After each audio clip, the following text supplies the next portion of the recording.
It's Kayye. It's day 3 of InfoComm 2013 here in Orlando. Everybody's sort of winding down in the show, but as you can see, there's still a lot of people here at the show, or maybe you can't see. I thought somebody was going to literally walk right in front of the camera. Here we go. Here we go. So you can see people are still walking the show. Perfect timing there. So anyway, I'm here with David Neaderland. David is the owner and or president and owner and of Sound Control Technologies. First of all, David, how's the show been for you? It's been fantastic. The traffic this year has been super. Great people. Everyone's positive. Everyone's got jobs they're working on, so it's all good. Good. Yeah, real good. Well, actually, that's one of the first questions I want to talk to you about. 2008, 9, 10, 11, even 12 were definitely down years for the industry overall. But, I mean, obviously you guys sustained yourselves and survived it and also innovated during it. But how's 2013 looking from an economic standpoint and from an R&D standpoint? Sure. Well, in the early years you're talking about, when the business was down, we invested heavily in new products, in sort of core applications for the business. And that's really started to pay off over the last few years.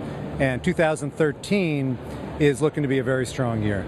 And what I mean, obviously you're right here on the edge of the UC alliance with all the different unified communications booths that are here.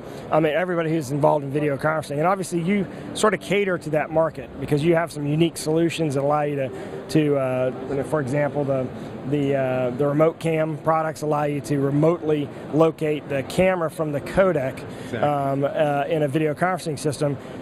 What else? Like what? I guess. I mean, first of all, that's some of your flagship products now. But what other areas are you looking to move into? Well, for our mainstream products, that's really what we've been doing these days. And we've always been involved in conferencing peripherals, whether it's audio conferencing or video conferencing. And over the last few years, what we've done is we've identified proprietary interfaces from video conferencing manufacturers to turn them into general purpose interfaces for the AV integrators. Right. And that's a neat little niche because no one else is doing that. I mean, it's for you. If you want an integrated system and you want to be able to remotely locate the camera from the rest of the gear, which of course most people want to do, and whether or not they know it exists, that's the thing. Is do they know it exists?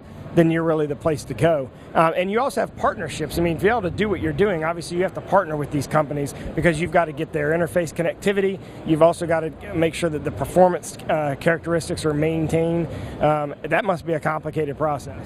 Sure. Well, you would know better than I, but from our perspective, probably 90% of endpoints installed globally are either from Polycom or Cisco. Right. Yeah. And that's where we dedicate most of our R&D efforts for, and it's paid off with sort of advanced information on things like, I'm going to shoot over here for like, I don't know if we can zoom in on it, but Cisco released this really new connector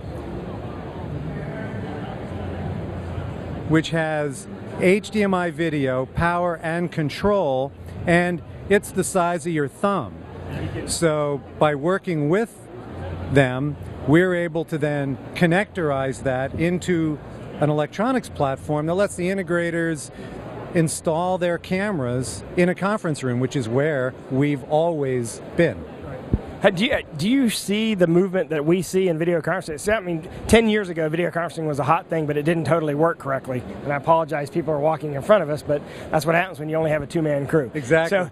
But the quality of the video is still good. There were some problems in the early days. I mean, we had network connectivity problems. It was hard to deploy. Right. In the early days, you had to have a close personal relationship with the telecom company. You had to get special lines installed.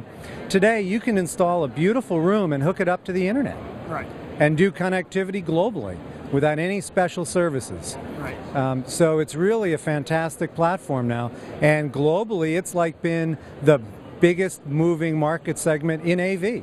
Right. In fact, what we have been recommending to the integrators that read our stuff is that they put in video conferencing systems into everything they're doing because of the unified communication standard, because it allows you to move the content wherever you want to move it, whenever you want to move it, so you can continue a call. But the neat thing is, for example, Vaya has a neat new product where on the fly you can record everything, even if you're not doing video conferencing. So even if you're just using the room, You can click one button, they'll record it, and they'll allow you to stream it and upload it to their servers, and then you can download it or store it on a USB drive whenever you want.